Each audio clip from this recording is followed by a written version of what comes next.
Boa noite, irmãos.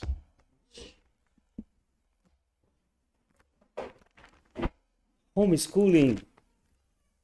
Homeschooling se refere a um sistema escola no lar. E ouvindo certa vez uma pessoa, um pastor, falava sobre homeschooling. Lá eles praticam muito, né, nos Estados Unidos, que é o sistema de ensinar os filhos e assim levá-los até que eles possam, né, estar indo à faculdade. E ele falava a respeito da dificuldade do aprendizado dos filhos, mas não como uma dificuldade em si, e sim como a característica de cada um no aprendizado. Então ele dizia o seguinte: eu tinha 3 filhos e numa das aulas, que era aula prática de mecânica, e então ele, naquele dia, a aula era sobre motor de carro e manutenção de carro. E os filhos eram 3, né? Uma menina e 2 meninos. Os filhos, cada um com uma característica de aprendizado diferente, pôde ser ensinado da maneira que eles podiam aprender. Então, por exemplo, ele falou sobre a mecânica, ele explicou sobre como, por exemplo, trocar o óleo, verificar a água, trocar o óleo. É claro, ensino para criança, né? Então, nada muito complexo. Então, ele falou como trocar o óleo, como verificar o nível do óleo, como verificar a água, como checar, como abrir, né, a tampa, o capô, o capô do carro. E uma das crianças falou, eu entendi. E outras 2 disseram, eu não entendi. Um dos filhos, ele levou os 3 então até lá fora e ele mostrou para os outros 2, olha, é assim, aqui abre o capô e aqui você vai ver, e apontou. O segundo disse, eu entendi. E o terceiro disse, eu não entendi ainda. Então ele pegou aquele que ainda não tinha entendido, fez ele abrir o capô, fechou o capô, fez ele abrir o capô, fez ele pegar lá no medidor do óleo, fez ele abrir a tampa. É assim que você vai fazer. Você entendeu? Disse, agora eu entendi. Isso, irmãos, não mostra uma deficiência de inteligência entre as crianças. Mas algumas pessoas, elas aprendem ouvindo. Você fala com a pessoa, ela entende. Já entendeu? Outras, elas vão aprender como? Visualmente, elas precisam ver. Aí elas entendem. E outras vão aprender como? Fazendo. Hoje nós vivemos, irmãos, uma época em que o aprendizado passa por complicações muito graves. Nós podemos dizer assim, nós vivemos a época da ignorância. E existem algumas coisas que são cruciais para que isso se mantenha hoje numa geração que não gosta de aprender. Eu tenho tenho tido a oportunidade, né, com algumas pessoas de falar sobre aprendizado de outras línguas, e a maior dificuldade hoje dos professores ou das pessoas os pais mesmo, né, que querem ensinar algo, é que eles têm que quebrar algumas barreiras. E a principal barreira, irmãos, é que as pessoas não gostam de aprender. Para você ensinar algo hoje, você precisa primeiro ensinar a pessoa a gostar de aprender. Então a pessoa precisa aprender a gostar de aprender. Guarde isso, porque hoje nós vamos falar lá em Isaías, capítulo 1, nosso tema, observando a verdade de Deus não a sua, nós vamos falar hoje versículos 2 e 3. No domingo passado nós nos debruçamos um pouco sobre o versículo 2 e hoje nós vamos enfatizar o versículo 3. Observando a verdade de Deus, não a sua. Diz assim, Isaías capítulo 1, versículo 2 e 3.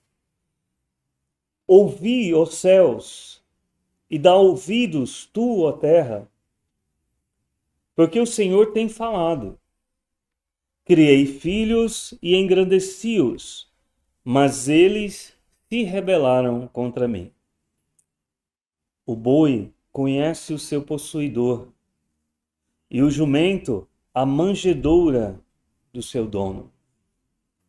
Mas Israel não tem conhecimento, o meu povo não entende.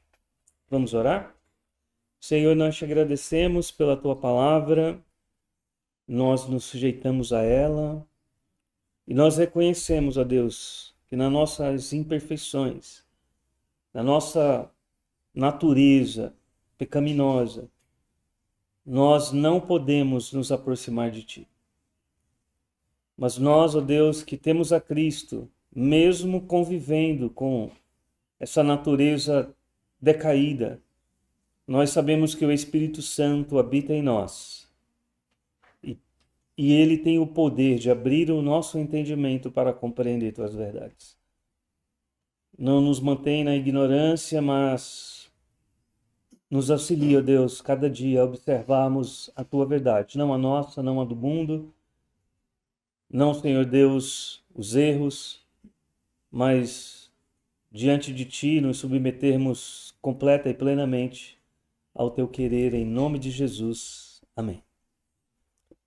Então vamos lembrar um pouquinho que nós vimos no domingo passado. Primeiro nós vimos aqui no versículo 2 que essa mensagem é importante porque é Deus que está falando. E nós vimos que a razão por nós enfrentarmos problemas é a rebelião, a rebeldia, né? Deus criou filhos, Deus criou a humanidade, Deus criou Israel, Deus criou Adão, mas os filhos ou as criaturas de Deus, elas se rebelaram contra ele. E hoje, irmãos, nós vamos enfatizar que as pessoas, elas não acreditam no Evangelho. Elas não vão acreditar no Evangelho enquanto elas não perceberem que elas precisam do Evangelho. Nós enfatizamos isso no domingo passado. É necessário que as pessoas entendam que precisam do Evangelho. É necessário que elas compreendam que elas estão com um problema. E se você olhar a mensagem tanto de João Batista, quanto do Senhor Jesus, quanto dos apóstolos, a mensagem do Evangelho começa com arrependei-vos, arrependei-vos. Arrepender de quê? Arrepender da sua natureza e da sua condição. Então, uma pessoa que passou pelo novo nascimento, ela foi levada a compreender que ela tem um problema diante de Deus que ela não pode resolver. E essa parte, irmãos, é a parte que as pessoas não gostam. Elas não gostam de ouvir falar do pecado. Elas não gostam de ouvir falar da necessidade de conversão. As pessoas querem continuar em suas vidas e nós observamos coisas boas nas pessoas, né? Elas desejam ouvir coisas boas, mas elas não desejam ouvir que Deus, ele urge pelo arrependimento. Ninguém vai dar ouvidos ao Evangelho se não compreender a necessidade para recebê-lo. Então, por que as pessoas desprezam o Evangelho? Porque elas não acreditam que elas têm problema.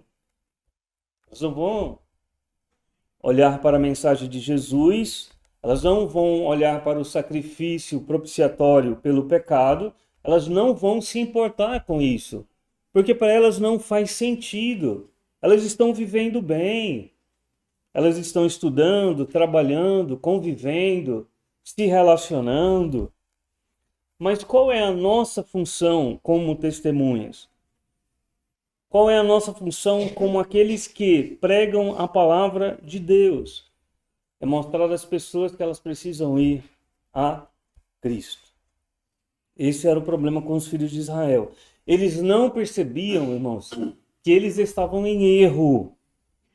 E eles estavam, a gente pode dizer assim, eles estavam se deliciando com o erro. Jeremias capítulo 6, versículo 14, nós lemos. Jeremias denuncia os falsos profetas, porque os falsos profetas diziam, paz, paz, está tudo bem, não se preocupem. Quando, na verdade, não havia o quê? Não havia paz. Então, eles gostavam das mensagens que traziam apenas referência às bênçãos de Deus. Nós temos o tempo, nós temos a lei, nós não precisamos de mudanças. Nós estamos indo muito, muito bem. Então, a primeira necessidade que Isaías mostra é a compreensão, a necessidade de compreender que nós todos somos rebeldes. E por sermos rebeldes, há uma chamada ao arrependimento. E o versículo 3 aqui, irmãos, vai falar ainda mais profundamente dessa degeneração que começa lá no versículo 2. Porque o versículo 2 diz, ouvi os céus e dá ouvidos tua terra. Ou seja, a natureza segue um padrão. A natureza segue leis, tais quais Deus estabeleceu. Mas a humanidade é um fenômeno incomum em relação até mesmo aos animais irracionais. Se você olhar o versículo 3, irmãos, isso é muito sério. O boi conhece o seu possuidor. O boi conhece o seu dono. E o jumento, a manjedoura. A manjedoura é a vasilha onde se colocava o pasto, né? Cortava-se ali e ele comia ali. O jumento sabe onde ele vai comer. A manjedoura do seu dono.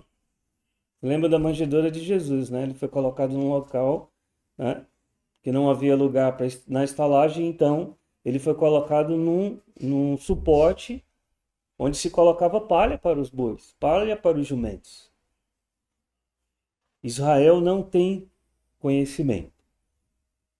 O meu povo não entende. E o pecado, irmãos, ele precisa ser definido. O pecado é muito mais do que ação. O pecado é muito mais do que deixar de fazer coisas certas. O pecado é muito mais do que simplesmente seguir regras. O pecado é uma condição. As pessoas estão em uma condição.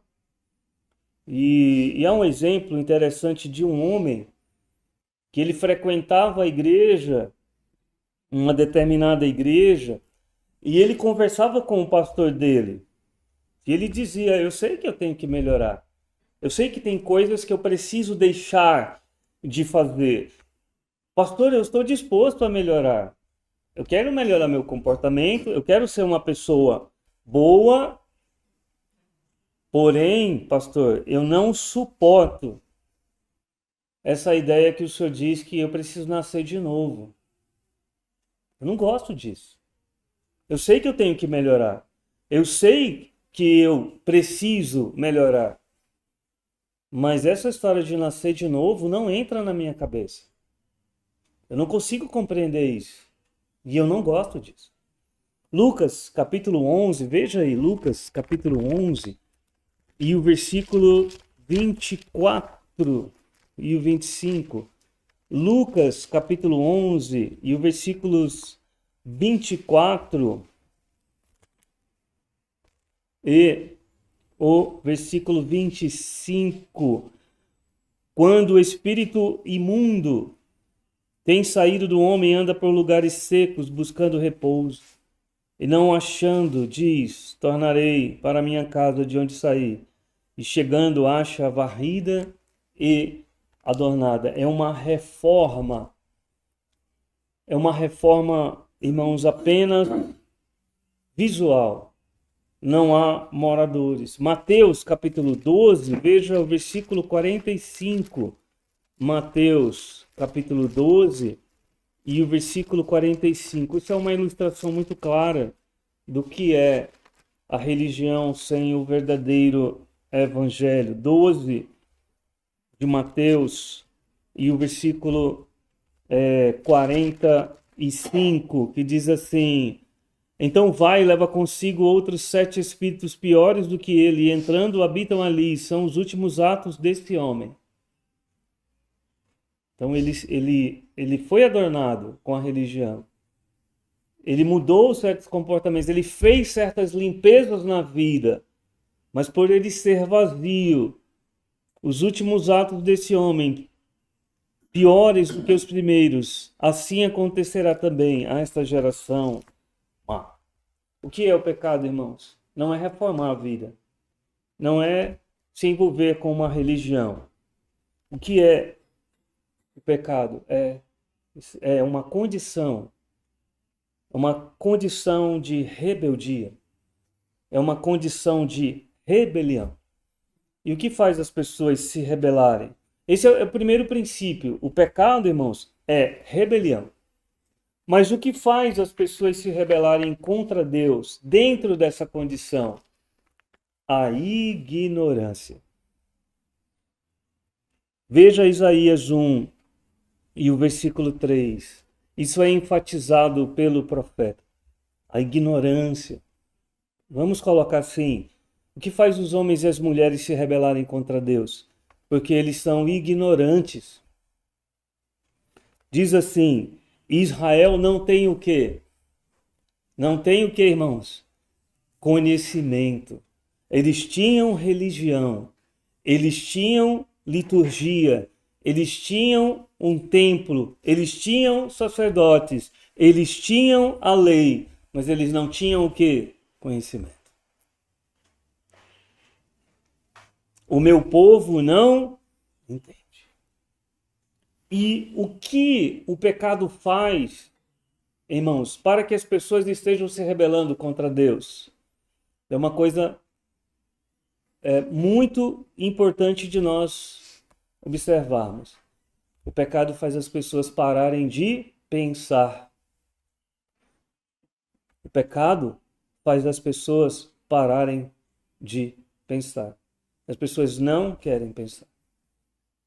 Hoje nós vivemos, irmãos, um momento na história muito complicado. Por conta, irmãos, da internet. A internet, ela tem colocado em sujeição a mentalidade das pessoas. Vocês já viram aquelas pessoas que elas sofrem parece uma síndrome de abstinência quando elas estão sem a conexão da internet? E o que tem acontecido? Eu estava conversando com uma irmã, hoje ela me mandou uma mensagem e ela me contou algo interessante a respeito de algo que ela estava lendo, né? Um certo homem, ele construiu um zoológico e colocou ali, é uma parábola, né? Ele construiu um zoológico e ele colocou os animais mais exóticos. E ele cobrou tantos dólares para as pessoas entrarem ali e poderiam observar, né? Poderiam observar os animais. Ninguém foi. As pessoas não quiseram. Aí ele cobrou metade do preço. Ninguém foi. Aí ele permitiu a entrada gratuita. Lotou. Não tinha espaços vazios ali dentro daquele lugar. E ele mandou fechar todos os portões. E ele disse: agora para vocês saírem, vocês terão que pagar o preço que eu estabeleci primeiro. E assim, irmãos, tem sido a internet. É fácil de entrar, é grátis.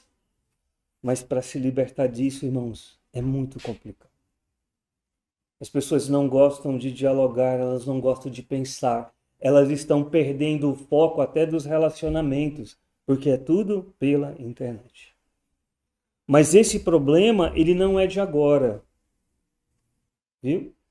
Isso é um problema do pecado. Homens e mulheres são ignorantes e se recusam a pensar. Homens e mulheres não querem lidar com a mensagem de um Deus santo. E o profeta, ele está chamando o povo a parar e a pensar. E o problema, irmãos, é que a necessidade do ser humano é de olhar para a realidade em que ele vive, a realidade em que a pessoa vive e meditar sobre o assunto. Você já prestou atenção que ninguém quer falar sobre morte? Ninguém gosta de falar sobre morte? Ninguém se sente bem falando sobre a morte? Isso é uma necessidade, irmãos. E é a maior necessidade que nós temos, porque nós estamos nesse mundo apenas de passagem. E se nós não tivermos que lidar com isso, enquanto nós compreendemos, pode ser tarde demais, irmãos, quando nós quisermos lidar com a situação. As pessoas dizem assim, não, pessoas inteligentes, as pessoas são pensadores, o cristianismo é bobagem, nós é que somos inteligentes. A religião, como se diz aí, né, é o ópio do povo. Vamos estudar ciência. Isso não tem a ver com os fatos reais. Os cristãos são pessoas miseráveis, porque não desfrutam da vida.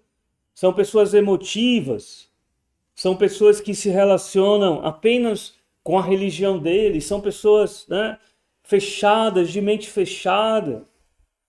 Meus irmãos, essa é a ideia generalizada que as pessoas têm ao nosso respeito. Mas a mensagem completa está aqui na palavra de Deus. Vocês querem um exemplo maior? Vocês querem um exemplo maior do que nós mesmos? O apóstolo Paulo, ele era extremamente religioso. Ele era um homem extremamente inteligente. Ele era um homem extremamente bem relacionado. E ele odiava o cristianismo. Ele odiava o cristianismo. Ele perseguia o cristianismo. Ele ofendia o cristianismo. Na verdade, o apóstolo Paulo chegou a pensar que ele estava fazendo um favor a Deus, livrando o mundo dos cristãos. E nessa ignorância dele, irmãos, ele estava ansioso por matar pessoas. Por isso ele foi considerado um assassino. Ele é considerado um assassino redimido. Porque ele viu, ele assistiu, ele perseguiu e ele apoiou a morte de cristãos. Se você olhar 1 Timóteo, capítulo 1, versículo 12 e 13, algo aconteceu com ele, porque ele era uma pessoa ignorante da realidade. 1 Timóteo, capítulo 1, versículos 12 e 13. 1 Timóteo, capítulo 1, versículos 12 e 13. Olha o que ele diz. Ele vai enfatizar isso várias vezes, viu? Nas suas cartas. E dou graças ao que me tem confortado, a Cristo Jesus, Senhor nosso, porque me teve por fiel, pondo-me no ministério. A mim que dantes fui blasfemo e perseguidor, injurioso, mas alcancei misericórdia, porque eu fiz ignorantemente, na incredulidade. Veja, segundo aos Coríntios também, capítulo 4, versículos 3 e 4. Segundo aos Coríntios, capítulo 4, e os versículos 3 e 4. Capítulo 4 e versículos 3 e 4. Mas se ainda o nosso evangelho está encoberto, para os que se perdem, está encoberto. Para os que se perdem, está encoberto. Nos quais o Deus deste século cegou os entendimentos dos incrédulos, para que lhes não resplandeça a luz do evangelho da glória de Cristo, que é a imagem de Deus. Veja 1 Coríntios, capítulo 2, versículos 7 e 8. 1 Coríntios, capítulo 2, versículos 7 e 8. Mas falamos a sabedoria de Deus, oculta em mistério, a qual Deus ordenou antes dos séculos para a nossa glória, a qual nenhum dos príncipes deste mundo conheceu, porque se a conhecessem, nunca crucificariam ao Senhor da glória. Efésios, capítulo 4, veja Efésios, capítulo 4, e os versículos 17 ao 19. Efésios, capítulo 4, versículos 17 ao 19. E digo isto e testifico no Senhor, para que não andeis mais como andam também os outros gentios, na vaidade da sua mente. São orgulhosos. Porém, olha o que diz o versículo 18: entenebrecidos no entendimento, separados da vida de Deus pela ignorância que há neles, pela dureza do seu coração. Para o ser humano, irmãos, pensar tem sido um fracasso. As pessoas não querem pensar sobre a morte, não querem pensar sobre a eternidade, não querem meditar sobre o problema, não querem acreditar no Evangelho, não querem olhar o mundo como ele é, pelo que ele é, na condição em que ele está. E há muitos irmãos que na ignorância pensam que o cristianismo é só uma capa para sentimentalismo, emoção e experiência. Infelizmente, há muitas pessoas e igrejas buscando emoções. Infelizmente, há muitos vendendo o cristianismo como o sentir-se feliz, como apenas o interesse de ser aceito, apenas como um ponto de vista para encontrar respostas para os desapontamentos do dia a dia, em um mundo que se perde. Mas a mensagem do Evangelho, irmãos, ela quer levar as pessoas a enxergarem a verdade. Veja 1 Timóteo, capítulo 2, versículos 3 e 4. Primeira carta de Paulo a Timóteo, capítulo 2, versículos 3 e 4. 1 Timóteo 2, versículos 3 e 4. Porque isso é bom e agradável diante de Deus nosso Senhor, que quer que todos os homens sejam salvos e venham ao conhecimento da verdade. Esse é o propósito da pregação, irmãos. Levar as pessoas ao conhecimento da verdade. É isso que foi entregue a Paulo. Veja Atos 26 e o versículo 18.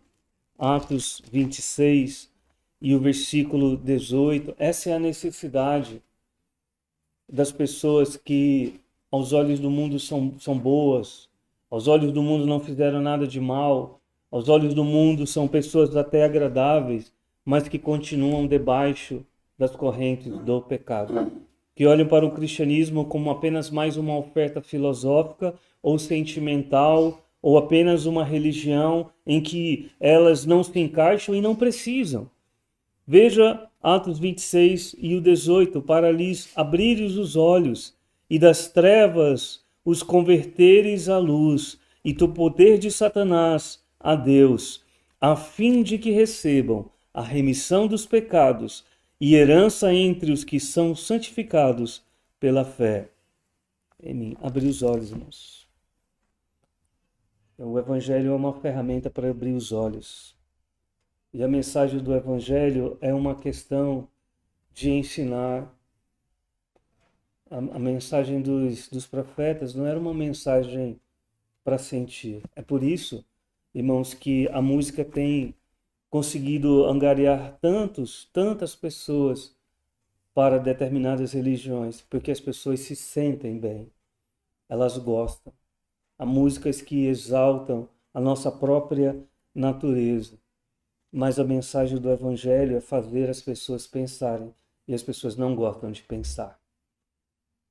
E ainda, nosso adendo, nós vivemos Nós estávamos conversando sobre isso, né, com a irmã Eunice. Nós vivemos, eu não sei se os irmãos já ouviram falar desse termo, mas nós vivemos o tempo da indústria 4.0. Já ouviram esse termo? Indústria 4.0? Você já vai ouvir em algum momento, né? A indústria que começou ali com os padrões mecânicos, movidos a vapor, depois veio para um segundo momento, que foi a parte da eletricidade, que deu, né, uma grande explosão produtiva para a automação. A automação é a indústria 3.0, tudo automatizado. Eu já tive a oportunidade, irmãos, de ir em Três Lagoas, visitar uma empresa. Eu fiquei, veja, eu já tinha tido experiência em fábricas, eu já tive experiência em fábricas, né? Mas as fábricas que eu ia, tinham pessoas. E nós estávamos visitando a fábrica e eu olhei para um lado, olhei para o outro, e as máquinas todas funcionando, sem ninguém tomar conta. Havia um supervisor e a pessoa que estava nos acompanhando, que era o técnico responsável, tudo automático. Indústria 3.0. Mas sabe o que é a indústria 4.0? É a conexão com a internet. Eu vou falar em termos gerais. A internet sabe do que você gosta, do que você acessa, quanto tempo você passa no celular, as compras que você faz, que joguinhos que você joga, que momentos, né, que você vai dormir ou que acorda, se você passa mais tempo em determinada área ou não. E isso cria um perfil digital seu. Até mesmo o localizador seu, se ele estiver ligado ou não, a internet, estou falando em termos gerais, ela sabe quais são, ela pode mapear quais os locais que você gosta de ir ou não. E a tecnologia, irmãos, ela está caminhando para um momento de escravizar o ser humano. Hoje nós já vemos isso. As pessoas estão escravizadas à tecnologia. Eu volto a falar que para algumas pessoas ficar momentos sem estar conectado na internet gera síndrome de abstinência. Isso é muito sério, irmãos. As pessoas não conseguem mais ler, as pessoas não conseguem pensar, elas não conseguem, volto a dizer, se relacionar com outras pessoas. Tudo é por meio digital. A Bíblia já nos diz há 2000 anos que vai chegar um momento de escravização tão grande, um momento em que as pessoas estarão tão escravizadas da tecnologia que as pessoas vão precisar de algo na mão ou na testa para poder comprar e vender. Vocês já ouviram falar disso, irmãos? Nós caminhamos para isso. Mas sabe por que isso acontece? Romanos capítulo 6 e o versículo 7. Sabe por que, irmãos, que está tão fácil essa jornada rumo a esta condição? Porque é uma escravidão, muito maior. Romanos capítulo 6 e o versículo 17. Mas graças a Deus, que tendo sido servos aqui a palavra é escravos, correntados, escravizados do pecado, obedeceste de coração a forma de doutrina a que fostes. Servo, irmãos, é um escravo, é alguém que precisa ser liberto, é alguém que não tem a capacidade para fazer. Eu costumo dizer assim, quando falo em palestras de tecnologia, né, para pessoas de área técnica, o seguinte: imagina década de 80, tá? Década de 90, porque a internet, ela, no Brasil, ela, no mundo todo, né, a partir de 96, 97, começa a se usar muito. Aqui no Brasil, 98, 99. Mas imagina começo da década de 90. O governo, ele lança uma lei, um decreto. E nesse decreto, ele diz o seguinte para você. Imagina isso. Antes da internet. Todos os dias, você vai ter que preencher um formulário onde você vai ter que dizer o que você fez de manhã, qual foi sua atividade física, o que você comeu, o que você gosta, o que você não gosta, os lugares que você foi, as festas que você participou, as pessoas com que você se relaciona, as músicas que você gosta de ouvir, os livros que você tem lido, as modas que você segue. Se isso fosse na década de 90, as pessoas diriam que o governo tinha ficado louco. Estão loucos? Eu não vou fazer isso. E hoje as pessoas fazem sem sentir, pelas mídias sociais. As pessoas dizem o que comem, o que não comem, onde foram e o que fizeram. E deixam registrado lá, irmãos. Os filhos, os pais e tudo que se relaciona à vida íntima e pessoal. Tem pessoas que vão muito além. Deixa eu abrir um parênteses aqui, tá, irmãos? Eu não estou dizendo que é pecado ter rede social. O que eu estou afirmando é que nós precisamos pensar a respeito destas coisas. Porque há pessoas que não compreendem o momento em que nós estamos vivendo. Nós precisamos entender, irmãos, por que as pessoas se rebelaram contra Deus. Porque elas se enganam a si mesmas. Elas rejeitam. Diz o ímpio no seu coração, Salmos 14, Salmos 53, diz o nécio no seu coração, não há Deus. Se fizeram inúteis. Nécio é a pessoa tola. E as palavras do profeta Isaías, irmãos, no versículo 3, leia de novo, medite a respeito disso. O boi conhece o seu possuidor. Olha como a natureza mostra a condição de ignorância do homem. O boi conhece o seu possuidor, o animal conhece o seu dono. O jumento, a manjedoura do seu dono. Mas Israel não tem conhecimento, o meu povo não entende. Por que Isaías está falando do boi e do jumento? Porque são animais estúpidos. Irmãos, isso aqui é muito, mas muito importante de nós compreendermos. O boi e o jumento são animais estúpidos.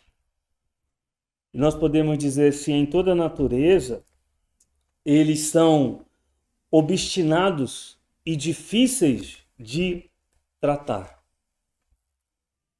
São obstinados, irmãos, mas eles são estúpidos. Mas até eles sabem que possuem um dono. Até eles, que são estúpidos e teimosos, têm um instinto em que eles sabem, irmãos, que aquele que lhe oferece alimento, no lugar que oferece alimento, eles irão se dirigir até lá e eles encontrarão abrigo e alimento, sendo estúpidos e ignorantes. Eles sabem onde vão encontrar abrigo, proteção, porque eles seguem os seus donos. Mas o ser humano é pior, porque ele não reconhece. O ser humano é mais tolo que um boi e que um jumento, está dizendo aqui o profeta, porque Deus é o nosso proprietário. Ele é o Senhor de toda a criação. O profeta está dizendo aqui que os homens são fora da normalidade, assim como ele disse no versículo 2, os céus e a terra ouvem, o ser humano não ouve. O boi e o jumento, eles têm entendimento pelo seu instinto. As pessoas vivem se rebelando contra Deus. Há pessoas que passam a vida inteira, irmãos, se esforçando para provar que não existe Deus. Eles não reconhecem o Criador verdadeiro. Toda a argumentação e o raciocínio deles é de que não há Deus. Vocês já ouviram falar que muitas pessoas hoje, principalmente na área pedagógica, eles falam sobre o senso comum. Você vai ouvir muito falar isso na área pedagógica. Elimine o seu senso comum, viu? Problematize as situações. Você vai ouvir muito falar disso. Problematize. Não aceita o senso comum. Isso é uma ferramenta para tornar a sua consciência cauterizada. E as pessoas sentem prazer na ignorância. Deixa eu falar uma coisa muito importante para os irmãos. O diabo não se importa com a estupidez das pessoas. Ele não se importa que as pessoas são ignorantes. O diabo encoraja as pessoas a ficarem cada vez mais ignorantes. O diabo, ele anima as pessoas a sentirem prazer na ignorância. O diabo alimenta as pessoas com a ignorância. E as pessoas não sabem, irmãos, que nós temos onde nos alimentar. As pessoas não querem, na verdade, saber que nós temos um proprietário. Há algo de muito errado no ser humano, o pecado. É sobre o nosso relacionamento com Deus. É sobre morrer, irmãos. É sobre morrer. É sobre a necessidade de reconhecermos onde nós vamos passar a eternidade. E o que a humanidade ignora?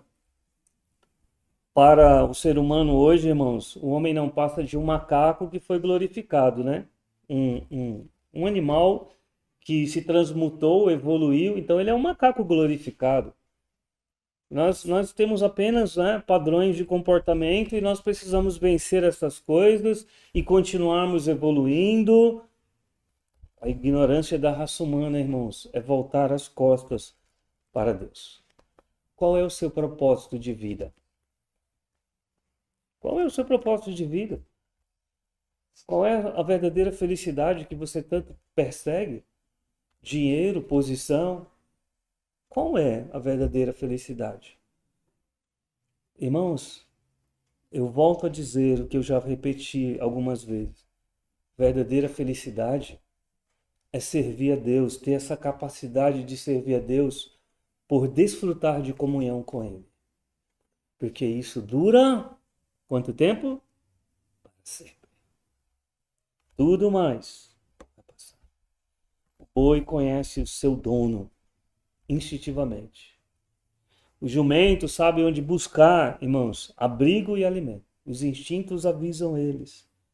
Mas os homens e as mulheres não querem saber disso.